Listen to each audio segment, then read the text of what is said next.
Hey,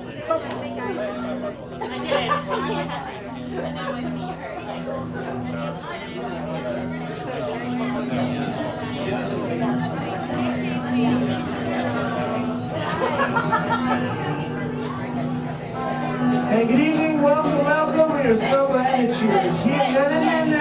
Don't do it. Hey, let's stand. We're gonna sing. I'm glad that you're here. Hey, we're gonna stand and sing together. Welcome to Waterfront Church. Welcome to the Think Conference. We're pumped to have you. Hey, we taught this song to half of you last night. Let's see if we can do it again. Who can satisfy my soul but you and you alone, my portion forever? You can make my heart complete, your body all I need, Lord, there's nothing there. Let's try it again. Who can? Who can satisfy my soul? Let's put our hands together.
Nobody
Hey, welcome to the big conference, night number 3. You having fun this week? That's been great. That's awesome. It's good to see you, and we've got live streamers watching at the same time over the World Wide Web. Isn't that crazy? Give a hello to them, would you?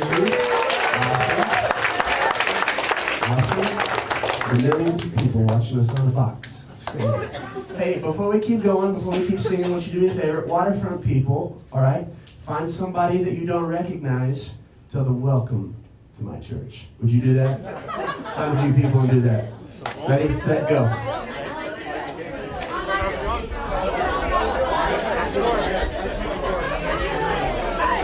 Hey, I'm Alex. I grew up with you. Okay, awesome.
They said here at church, we've been teaching a lot of songs, and our Waterfront people will know this.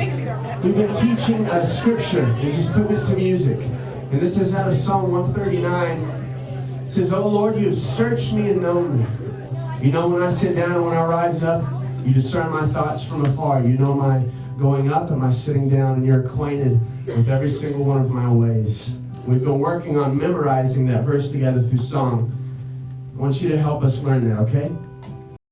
Waterfront.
say you can trust. It is true. I am making all things new.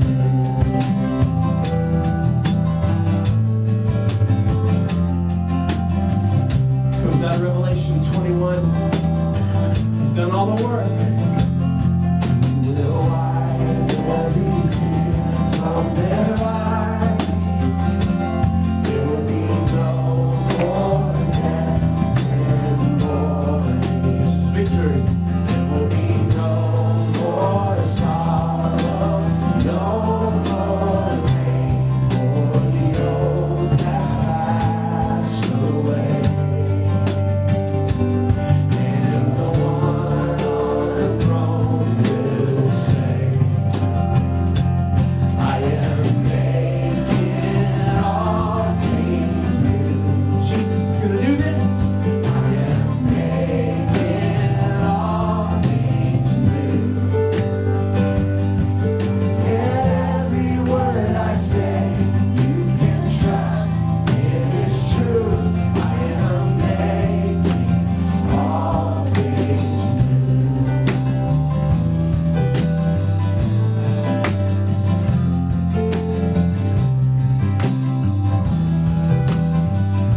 He will do this. He will wipe every tear from their eyes. There will be no more death, no more need. There will be no more sorrow, no more pain, for the old has passed away. Because of what Christ has done. And the one on the throne will say, I am making all things new. I am making all things new. In every word I say, you can trust. It is true. I am making all things. Our Savior says this. That it is done. It is done. I am Alpha and Omega. I am beginning and the end. It is done. It is done. I am Alpha and Omega. I am beginning and the end. You are making all things new. Sing that in faith. Believe that. You are making all things new. Believe that to be true. And every word you say, we can trust. It is true. Can you? You are making all things new. You are making all things new. Oh, you are making all things new.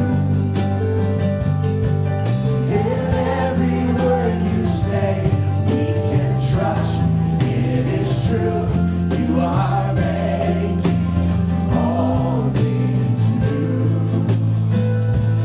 You are making all things new.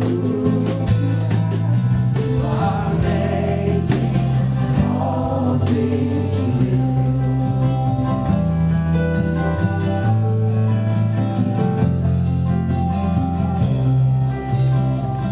You hold our future, you hold our now.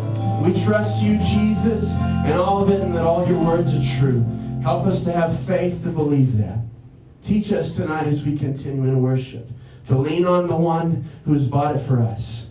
We love you. It's in your name that we pray. And all God's people said, Amen. You can be seated.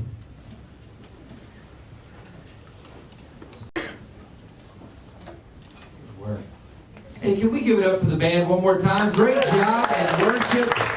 And give it to the Lord, not yourself, but they sure did a good job tonight. All right. Glad that you guys are here, and we have got one more night with Pops preaching, and cannot wait to hear the word that the Lord's laid on your heart. I want to tell you a couple of things that happened today.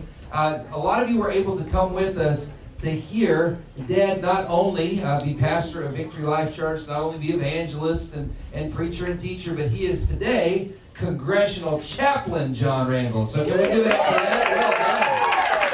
Well done. Well done.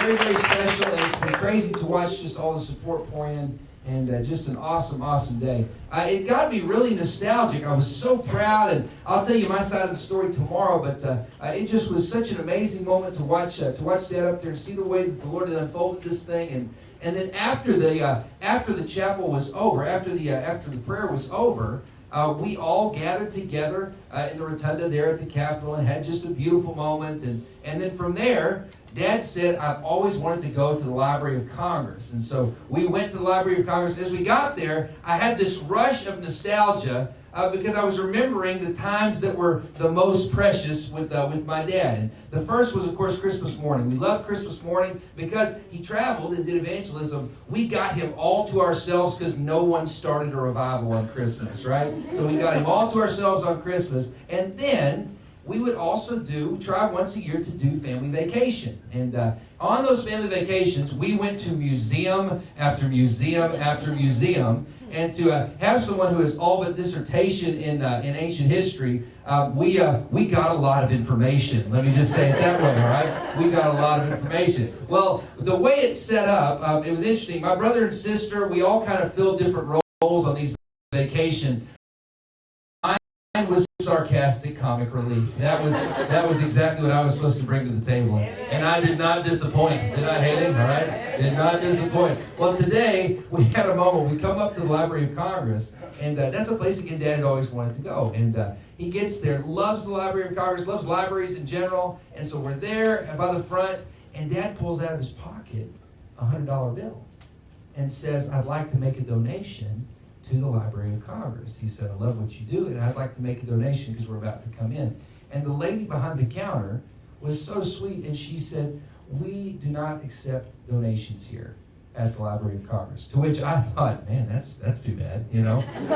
So again, being in the role that I was, I'm feeling nostalgic, feeling all this, and so I knew a sarcastic comment needed to be added to that beautiful moment. And so I looked over and stepped up when he said that, and Dad started to take the money back, and I said, Dad, on behalf of the Library of Congress, I would like to accept this donation.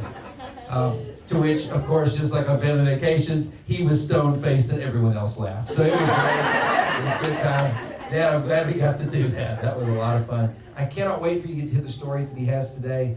This was a very, very special day. We had you come in here, and remember, for those of you on mission, our slogan is, they will know.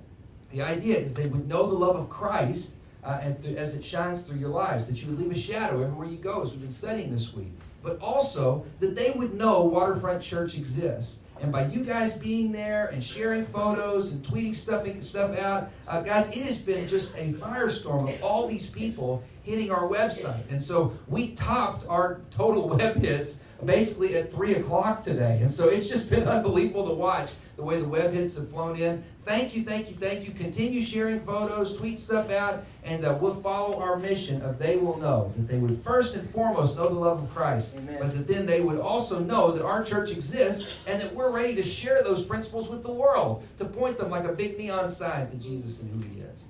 So, without further ado, one more time, my dad, John Randalls.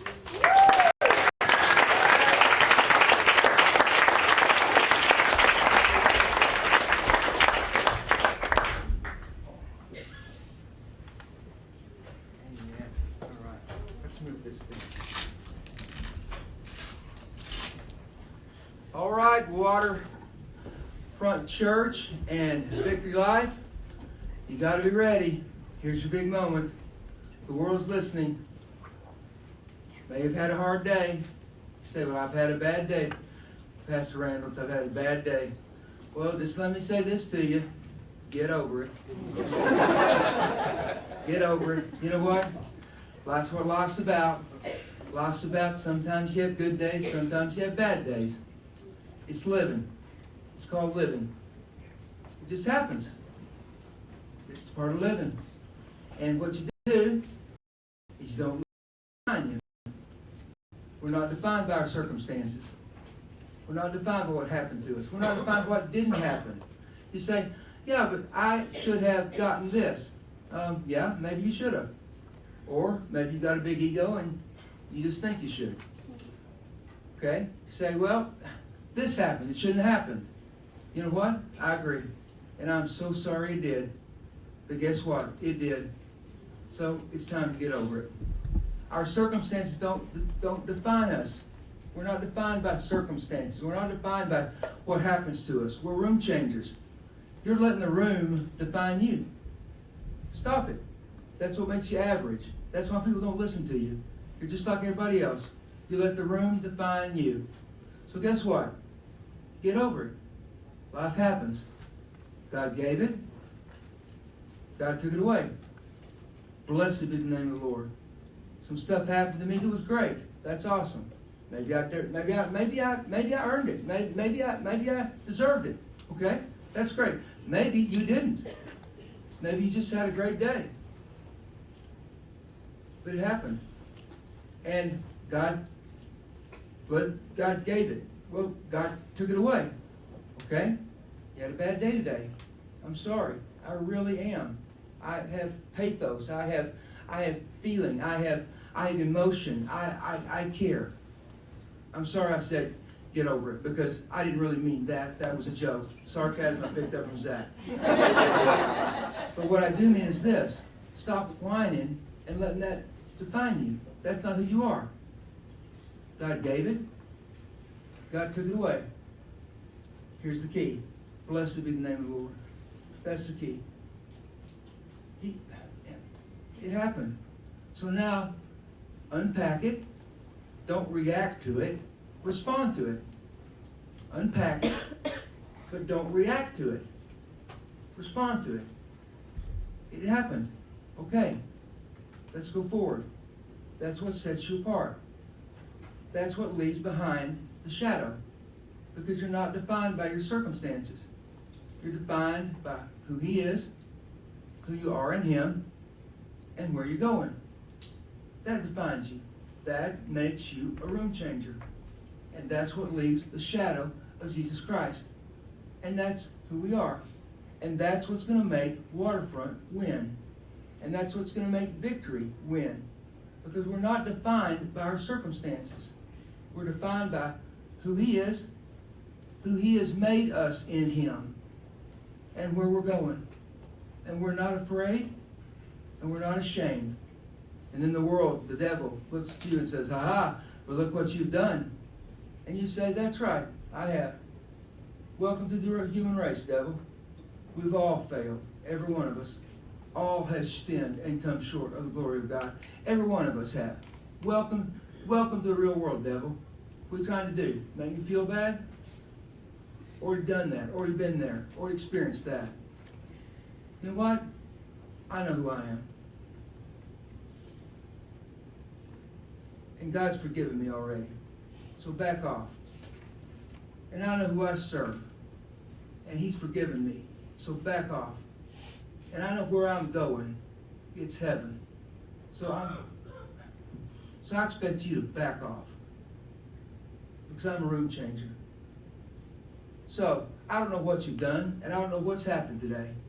If it's been great, then let's shout with a voice of praise and worship. If it's bad, and it's tough, then let's shout with a voice of grief, but know that God's bigger than your grief, and He's already been there, and He already knows, and He's not embarrassed, He's not unknowing. He already knows about it. He got there ahead of you. He's not ashamed. He's already there. And I know where I'm going. I know who I am, who I serve, and where I'm going. So guess what? I'm going to heaven. And I belong to God, and I'm not ashamed. So here we are. You ready? So I know what you're going to do. You better at least. You ready? Good evening! Good evening! Good evening! Good evening! That's right. That's how we change the room right there. And somebody just perked up and said, if those people can live like that, I think I can too.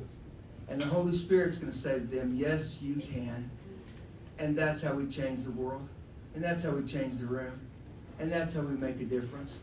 And that's the philosophy that we stand for. So there's a lot of great philosophies out there that teach some truth.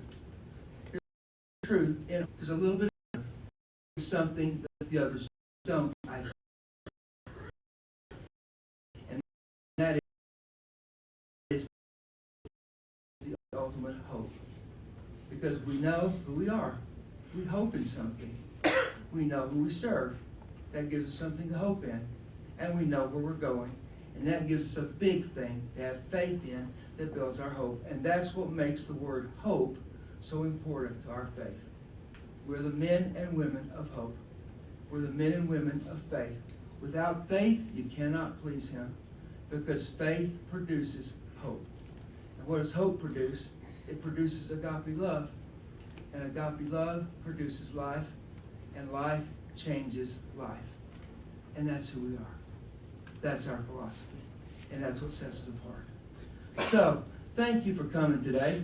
I want to say thanks to our folks back home, because, Zach, I believe that they have set a record in getting out door hangers. They have, for sure. And I know door hangers can be a little thing, but in this culture, where people are not home at day or night or any time, they're busy working in their offices. All you got to do is look out the window and see all those office lights that are on all night long. They're busy running the government and running the states and running us crazy, and all the things that government has done for the entire history of governments, you know. And there's hurting people down in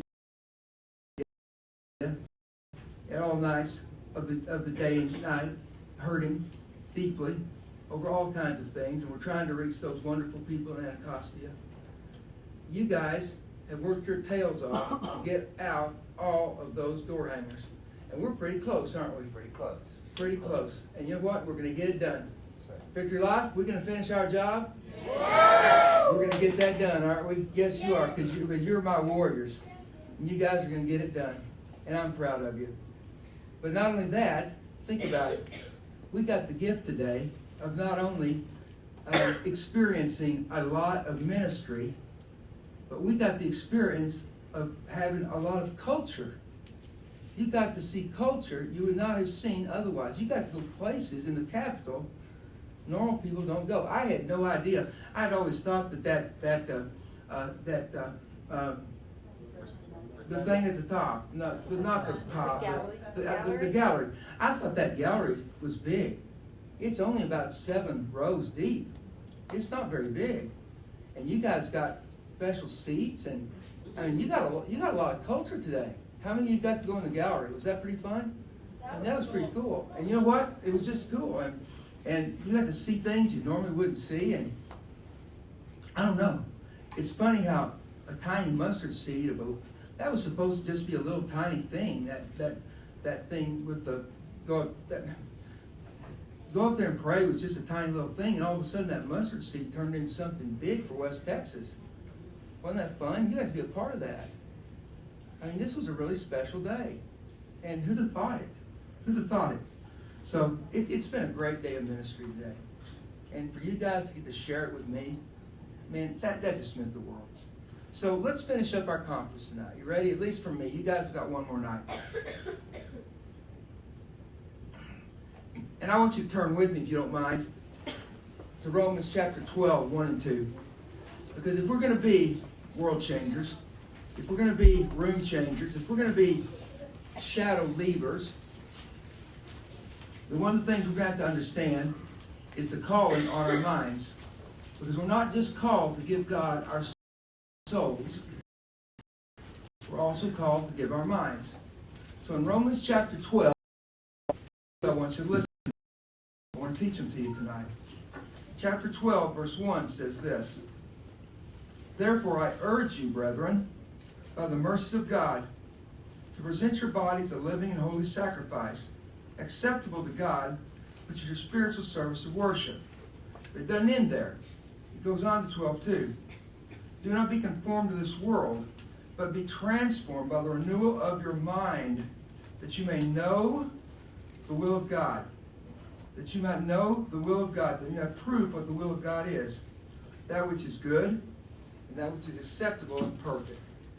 Now, here's the key.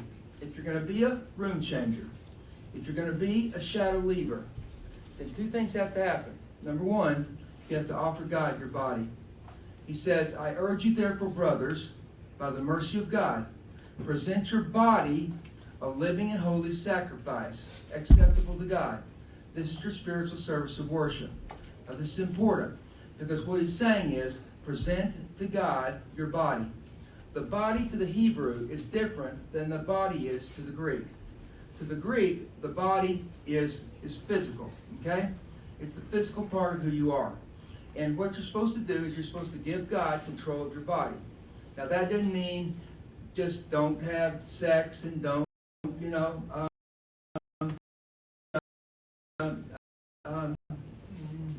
eat meat that has been sacrificed to idols and stuff like that. To these guys, the body means everything, all right? Your body is everything that you are. In the Hebrew world and the Jewish world, your body is everything. I already said that.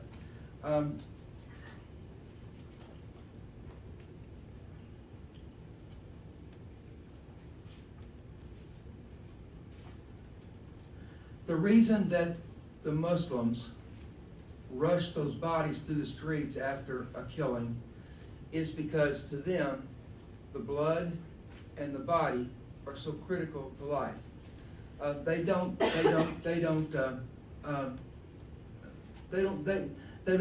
embalm. You see them run through the streets because they have to get that body in the ground fast because they're afraid of cholera and they're afraid of disease. Okay, they don't separate. That's why they blow people up. To them, the separation of the body is very, very important. That's why they behead. We don't understand them. They do those things because when they take the head off, it just undoes the Jews. The Jews then will take their soldiers and go through the Palestinian villages and the Palestinian neighborhoods, and they will literally tear down neighborhoods trying to find the body parts of that soldier. Okay? Because it's so important that happen. When there's an explosion, the rabbis go and sponge up the blood on the streets to make sure the blood gets buried with the body. Okay? The body and the blood stay together. That's how they are. It's not new. The Romans did this to the Jews. When the Jews were holding out Masada, they captured Jerusalem in 70 A.D.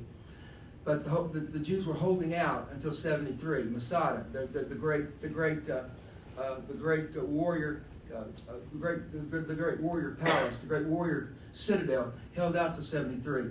When they found that they had captured someone who had a relative that was holding out, they would chop their head off and they would catapult the heads in there to undo them, to get them to surrender. And the reason for that is because the head and the body being separated was so important to them. Okay? The body to them is everything. The Greek thinks different. The Greek thinks in terms of no, that's not true. The mind and the body are separate. But to the Hebrew mind or to the Semitic mind, remember Hebrews and Arabs are both Semitic. This is how they think. What is he saying? Present your body to be a living sacrifice. He's saying that you have, if you're really going to, you're going to have to die. Ownership of everything. You're going to have to die. Just like that body gets cut up, you're going to have to be willing to give your body a living sacrifice to God. So if you're going to really be a room changer, you have to die to ownership of your body. And that doesn't mean don't have sex, don't drink too much, don't whatever. What that means is let God own everything you are. That's hard. In Luke 9:23, he makes a statement. He says, if any of you wish to come after me, you must take up your cross daily and follow me. What does he mean? He means you have to die and give God complete control of your body, which means everything that you are. You've got to die, and you've got to become a sacrifice. Now, sacrifices are interesting too. There are sacrifices to the Jewish person, and there are also there's sacrifices, but there's also offerings. You're never asked to be an offering. You're asked to be a sacrifice. Okay? That's important. I can offer a sacrifice of fruit. I live. Offer sacrifice of fruit. I can offer sacrifice of money, but I live. I can offer sacrifice of jewelry, but I live. I can offer a sacrifice of goodness and mercy, but I live. He says, "No, I don't want you to. I don't want you to be an offering anymore. What I want you to be is a sacrifice. And a sacrifice means you have to die. If any of you wish to come after me, what I urge you to do, I urge you, brother, to give your body, everything you are is your body, to be what? A living, not an offering, a living sacrifice. That's what pleases me. So if you're serious about being a room changer, if you're serious about being a shadow maker, you have to die. And after he says what he says about take up the cross and follow me, he says these things. He says, anyone who would try to save his life is going to lose it. But he that would lose his life for my sake will find it. What's he saying? He's saying the key to life is death. The key to power is death. The key to winning is dying. And that's very hard for the Jew to comprehend. Because you're telling me that to follow you, I have to die. Absolutely. To follow me, to be a room changer, I have to die. Absolutely. Our God is not a God of life. Our God is a God of resurrection. And in order to be resurrected, you have to die. That's the key to our power.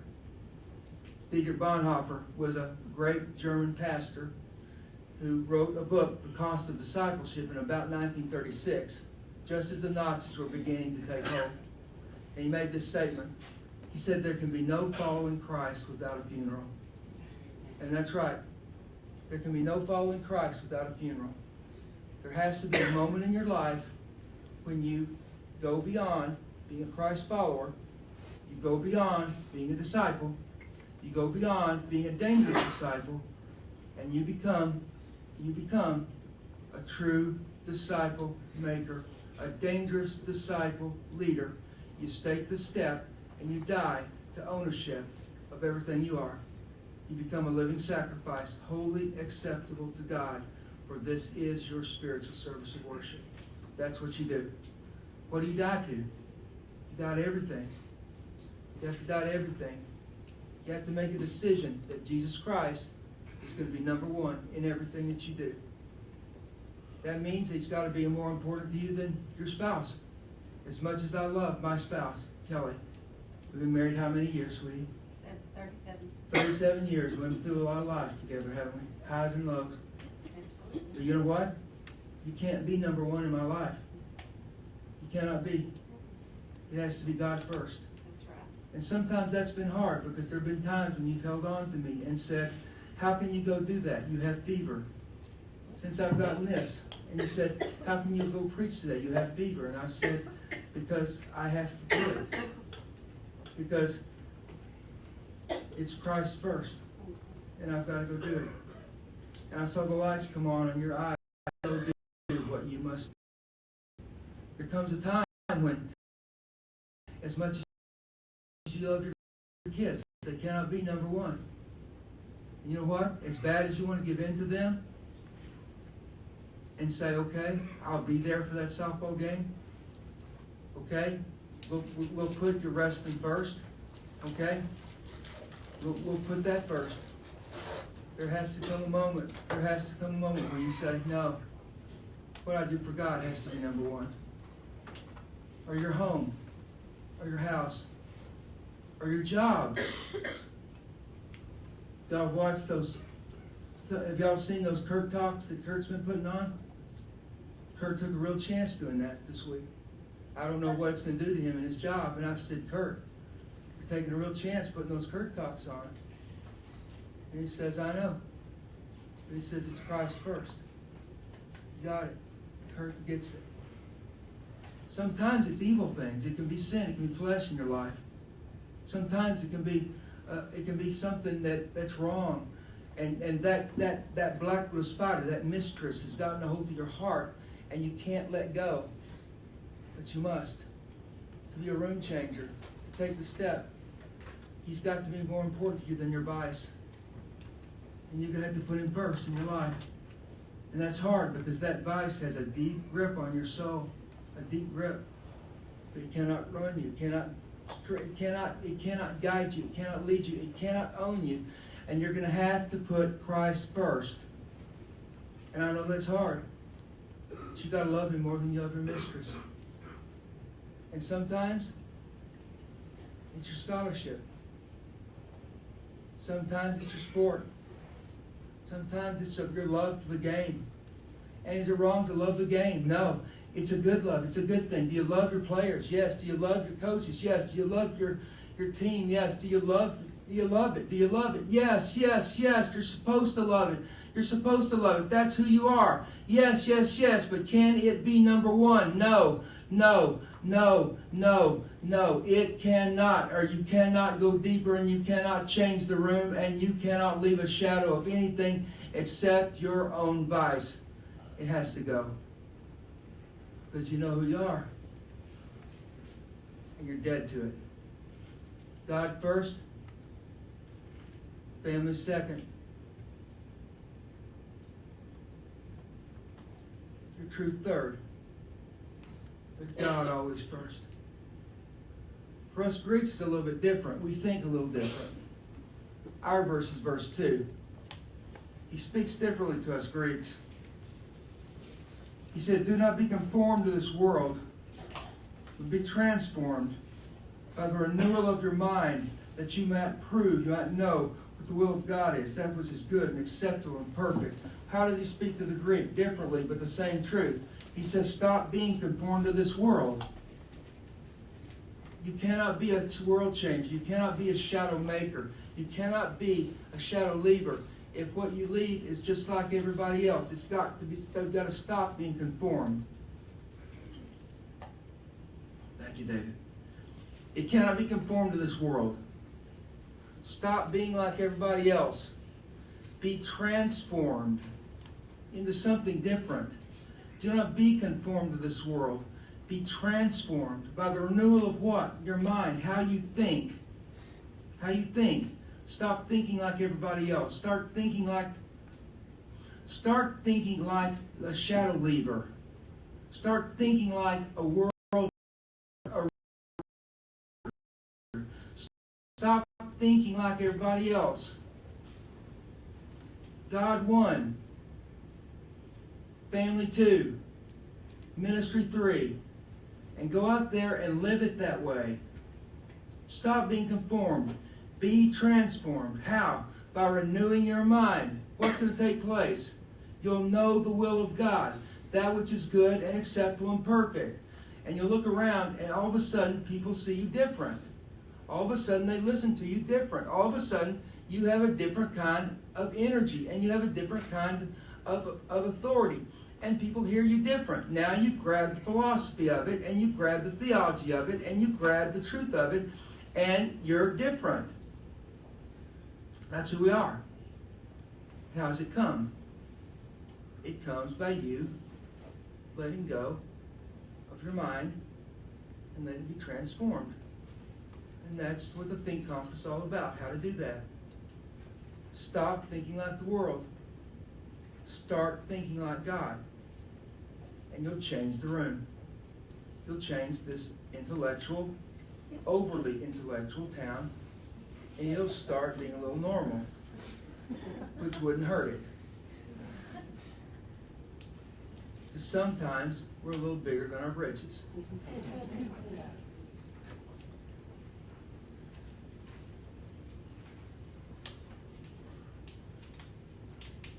What happens when we live like that? We truly change the room. And that's what it's all about. In the end,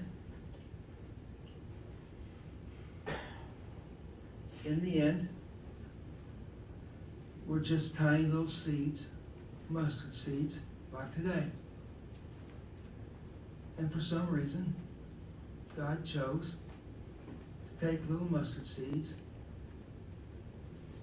and little mustard seeds went on the streets of a big city, handing out door knockers. And if you only got one, hate one, Zach. I've done it in local Texas when we got 30 or 40. You know what?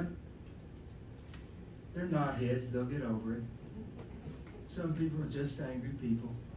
Let it go.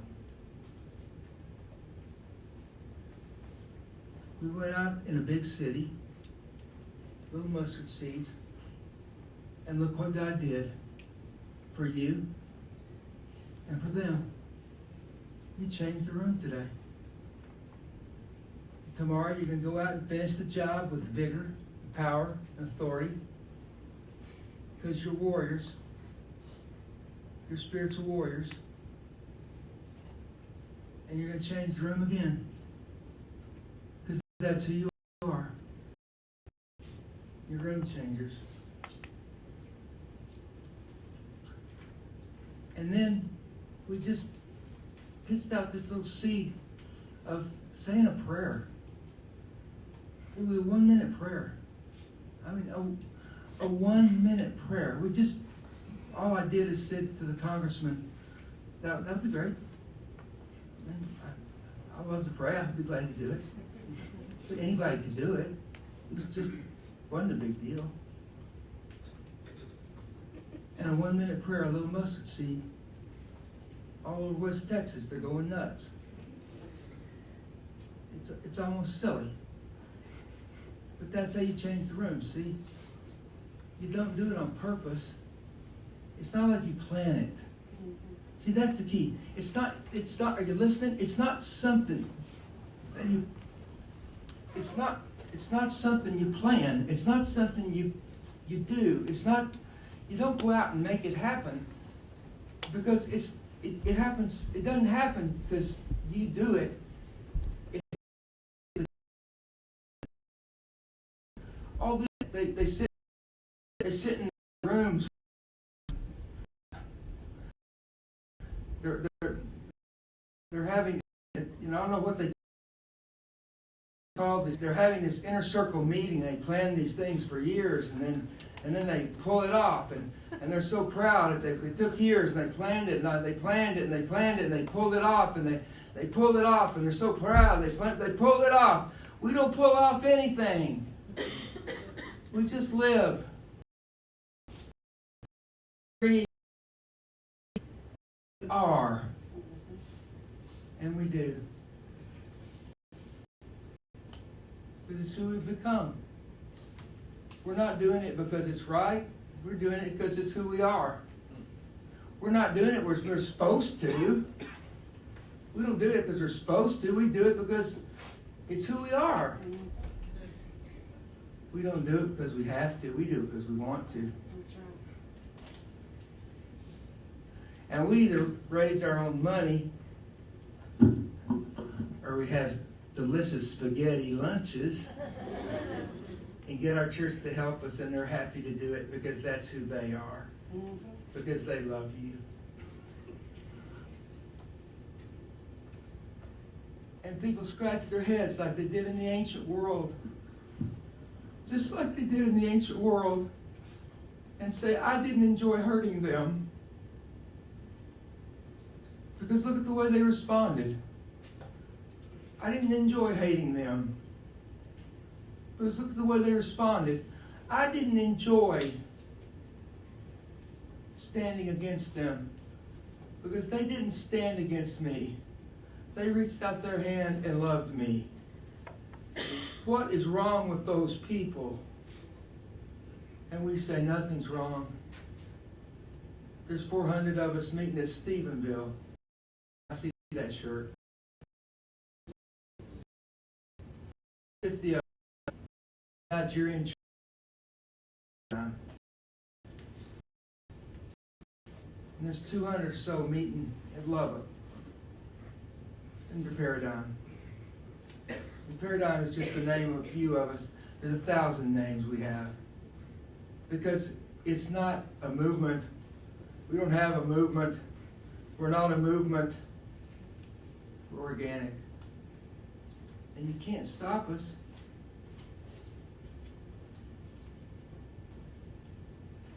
This is not what we believe.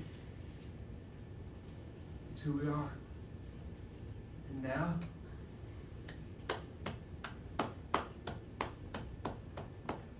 you got it. And somehow you went from skeptic to seeker.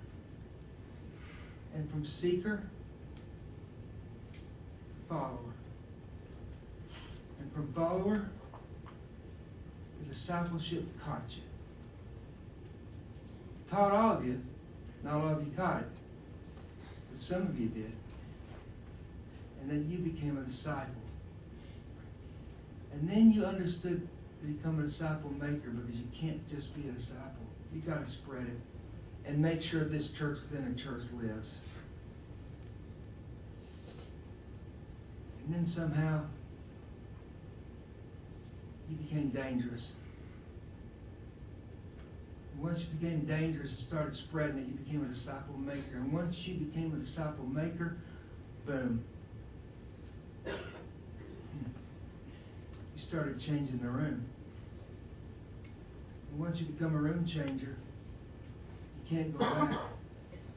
Because once you've felt it, and once you've experienced it, and once you've done it, you can't go back. Am I right?